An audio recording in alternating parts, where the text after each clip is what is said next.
हम रोज बात कर रहे हैं किसी ना किसी इंडस्ट्री के बारे में। आज हम एक ऐसे डिपार्टमेंट की बात कर रहे हैं जो अपने आप में एक इंडस्ट्री भी हो सकता है, लेकिन हर इंडस्ट्री में भी होता है। आज हम बात करेंगे एचआर के बारे में। मेरे यूट्यूब चैनल पे आपका स्वागत है, जिस पे आप लगातार डेटा प्राइवेसी पे नया कंटेंट देखते हैं। आज हम बात करने वाले हैं कि डीबीटीपी एक्ट का एचआर डिपार्टमेंट के साथ या एचआर रिलेटेड कंपनीज के साथ क्या लिंक है। एचआर क्या डेटा हैंडल करता है, एचआर एम्प्लॉय की आइडेंटिटी, उसके कॉन्टैक्ट। एचआर के पास हर किस्म की इंफॉर्मेशन, जितनी डिफरेंट टाइप की पीआईएज हैं वो किसी ना किसी तरीके एचआर के पास पहुंच जाती है।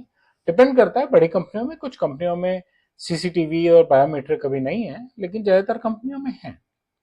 आधार कार्ड, पैन कार्ड, पासपोर्ट, ये तो बहुत बेसिक चीजें हैं। Bank information, payroll information, medical records, individuals के उनकी हेल्थ इंश्योरेंस का डेटा कि उनकी हेल्थ इंश्योरेंस है या नहीं है, और हेल्थ इंश्योरेंस के चक्कर में पास्ट मेडिकल रिकॉर्ड भी आ जाते हैं, बीमारियों की हिस्ट्री आ जाती है। परफॉर्मेंस रेटिंग्स क्या रही हैं उनकी, उनके अप्रेजल क्या रहे हैं पिछली कंपनी में, इस कंपनी में वो कैसे क्या काम कर रहे हैं, अटेंडेंस कैसी है उनकी, एक्सेस लॉग्स कैसे हैं, उनके biometrics, retina, thumb impression, attendance के लिए जो भी यूज किया जाता है, उनकी बैकग्राउंड चेक रिपोर्ट्स, ये भी इंपॉर्टेंट है। बैकग्राउंड चेक रिपोर्ट्स में आप पूछने जाते हैं वो स्कूल में कैसे थे, वो कॉलेज में कैसे थे, वो अपने जिस जगह पे रहते हैं उस जगह में वो कैसे हैं, आसपास के लोग उनके बारे में क्या कहते हैं। पुलिस वेरिफिकेशन भी होती है। सीसीटीवी फुटेज, ईमेल मॉनिटरिंग के लॉग्स। ये सीसीटीवी फुटेज और ईमेल मॉनिटरिंग जरूरी नहीं है हर कंपनी में हो भी रही हो तो प्राइवेसी से रिलेटेड हो, ये जरूरी नहीं है, पर हो सकती है। कब हो सकती है? जब किसी पर्टिकुलर एम्प्लॉय या किसी डिपार्टमेंट पे कोई सर्वेलेंस लगानी पड़े, उनके अगेंस्ट कोई कंप्लेंट आ जाए। उनको मॉनिटर करने के लिए आपको बताने की भी जरूरत नहीं है, क्योंकि लेजिटिमेट यूज में अगर आपके पास कोई क्रिटिकल कंप्लेंट है किसी एम्प्लॉय के अगेंस्ट, तो आप उसको मॉनिटर कर सकते हैं, एक टाइम पीरियड के लिए उसका बिहेवियर मॉनिटर कर सकते हैं। Otherwise CCTV footage general office की सिक्योरिटी के लिए है, किसी इंडिविजुअल पर्सनल के लिए नहीं है। ईमेल मॉनिटरिंग में भी थ्रेटनिंग वर्ड्स को टैग किया जाता है, पर्सनल वर्ड्स को नहीं टैग किया जाता। डिसिप्लिनरी रिकॉर्ड, एग्जिट रिकॉर्ड, ये भी हर एम्प्लॉय के, हर एचआर के पास अवेलेबल होते हैं। Why employ data high risk पे क्यों होता है? एम्प्लॉय का डेटा, एम्प्लॉय का डेटा हाई रिस्क पे इसलिए होता है क्योंकि उसके मल्टीपल सेंसिटिव डेटा पॉइंट्स, हम बात कर चुके हैं। मेडिकल रिकॉर्ड्स हैं, बायोमेट्रिक्स हैं, इन दोनों को तो आप सेंसिटिव में लेके चलते हो ना। पेरोल है, प्रोविडेंट फंड है, किसी का भी मिसयूज डिस्क्रिमिनेट करने में हेल्प कर सकता है, एम्प्लॉय का मोरल डाउन हो सकता है। उसकी एक्सपेक्टेशन क्या थी ऑर्गेनाइजेशन से, एम्प्लॉय एम्प्लॉयर का ट्रस्ट, इन सब चीजों के ऊपर क्वेश्चन मार्क लग सकता है। एचआर सिस्टम्स अलग अलग वेंडर्स के साथ इंटीग्रेट करते हैं, प्रोविडेंट फंड वालों के साथ, पेरोल वालों के साथ, इसलिए एचआर सिस्टम्स को भी ध्यान से रखना बहुत ज्यादा जरूरी है। और सेंसिटिव डेटा जो है, सेंसिटिव पर्सनल इंफॉर्मेशन जो है, उसको मिस हैंडल करने के कई लीगल कॉन्सिक्वेंसेस हो सकते हैं। की कंप्लायंस रिक्वायरमेंट्स क्या है? प्राइवेसी नोटिस हायरिंग और ऑनबोर्डिंग के टाइम पे पब्लिश हो जाना चाहिए। एम्प्लॉय को पता होना चाहिए कि उसके पर्सनल इंफॉर्मेशन के साथ ऑर्गेनाइजेशन में क्या क्या हो सकता है। कंसेंट जहां जहां लीगली चाहिए वहां लिया हुआ होना चाहिए।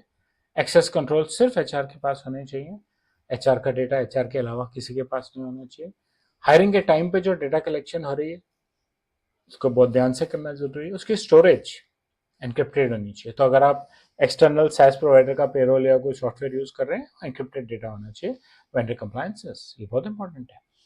तो क्या वेंडर के साथ आपने कॉन्ट्रैक्ट किया हुआ है कि वो डेटा को सेफ रखेगा? व्हाट अबाउट कि अगर वेंडर ही डेटा को किसी रिस्क में डाल दे तो? मॉनिटरिंग और कंप्लायंस को लिमिट करके चलिए। यूजर राइट्स एम्प्लॉयज के, और एम्प्लॉय अगर ऑब्जेक्शन रेज करेगा तो कहाँ करेगा? एचआर के पास। और एम्प्लॉय फाइल्स के ऊपर पढ़ने वाले रिटेंशन रूल्स, ये बहुत इंपॉर्टेंट कंप्लायंस रिक्वायरमेंट्स हैं एचआर के लिए। कंप्लायंस अप्लाई कहाँ होती है? रिक्रूटमेंट पोर्टल पे। जैसे ही आप अप्लाई करेंगे जॉब के लिए, आपकी पीआई आ गई। ऑनबोर्डिंग सिस्टम्स पे डॉक्यूमेंट अपलोड हो रहे हैं, क्या वो इंक्रिप्टेड है? अटेंडेंस एंड बायोमेट्रिक सिस्टम्स पे बायोमेट्रिक स्टोर हो रहे हैं, क्या वो इंक्रिप्टेड है? क्या उनका एक्सेस लिमिटेड लोगों के पास है या कोई भी बायोमेट्रिक देखता चलता है? अटेंडेंस का रिकॉर्ड है, सीसीटीवी, वर्कप्लेस मॉनिटरिंग इंपॉर्टेंट है। पेरोल, सैलरी क्या है, परफॉर्मेंस कैसी है, इंक्रीमेंट कैसे मिलते हैं इस बंदे को, जनरली कैसे मिलते हैं, अब कैसा मिला, इसकी इंश्योरेंस है कि नहीं है, इसको बेनिफिट्स मिलते हैं कि नहीं मिलते हैं। एम्प्लॉयज की ग्रीवांसेस और एम्प्लॉयज के हेल्प डेस्क सिस्टम्स, एम्प्लॉय को कोई परेशानी आ रही है, कोई दिक्कत आ रही है। एग्जिट प्रोसेस, अगर कोई एम्प्लॉय नौकरी छोड़ के जा रहा है तो कैसे हैंडल होगा। फाइल्स कैसे आर्काइव की जाएंगी, क्या वो शेडो आईटी तो नहीं बन रही, क्या ऐसा तो नहीं एक्स एम्प्लॉय का डेटा एक ऐसी स्टोरेज पर पड़ा है जो आईटी मैनेज ही नहीं कर रही और रिस्क कैरी कर रहे हैं। बहुत इंपॉर्टेंट है। क्या सिस्टम्स अपडेट होने चाहिए एचआर के, HRMS, payroll, learning systems, attendance, access control, ये सब आईटी सिस्टम्स हैं जो वो यूज कर रहे हैं। Email monitoring tools, CCTV, retention policies, background checks, onboarding tools, learning and performance systems, इनका अपडेटेड रहना जरूरी है, क्योंकि इन्हीं के थ्रू तो हैकर अंदर आके पर्सनल इंफॉर्मेशन को हैक कर सकते और एम्प्लॉय के लिए प्रॉब्लम खड़ी कर सकते। बहुत जरूरी है इनका भी मैनेज होना। Cloud backup and archive. Data कब तक रिटेन करेंगे आप। एचआर की रिटेंशन पॉलिसीज में मल्टीपल डायमेंशन। एक आदमी आया, इंटरव्यू देके चला गया, पीआई तो आ गए उसके, मुझे क्या करना है। एक आदमी आया, इंटरव्यू देके गया, इंटरव्यू में सेलेक्ट हो गया, एडिशनल कागज दे गया, लेकिन ज्वाइन नहीं किया। पीआई आ गया मेरे पास। और एक ऐसा सेट ऑफ पीपल का है जिन्होंने ज्वाइन किया, किसी ने 6 महीने काम किया, 5 साल काम किया, 10 साल, 20 साल, 50 साल काम किया। 50 साल आजकल मुश्किल है, 10 साल काम किया। इन सबकी रिटेंशन पॉलिसीज डिफरेंट होनी जरूरी है, और एचआर को ये ध्यान रखना पड़ेगा कि रिटेंशन एचआर के केस में भी बाकी डिपार्टमेंट से भी मांगी जा सकती है, इसलिए सबको ध्यान से देख के बनाएं। Know keep for ever files, हमेशा के लिए पड़ी रहें जैसी फाइल्स नहीं होनी चाहिए ईमेल्स और शेयर ड्राइव्स पे।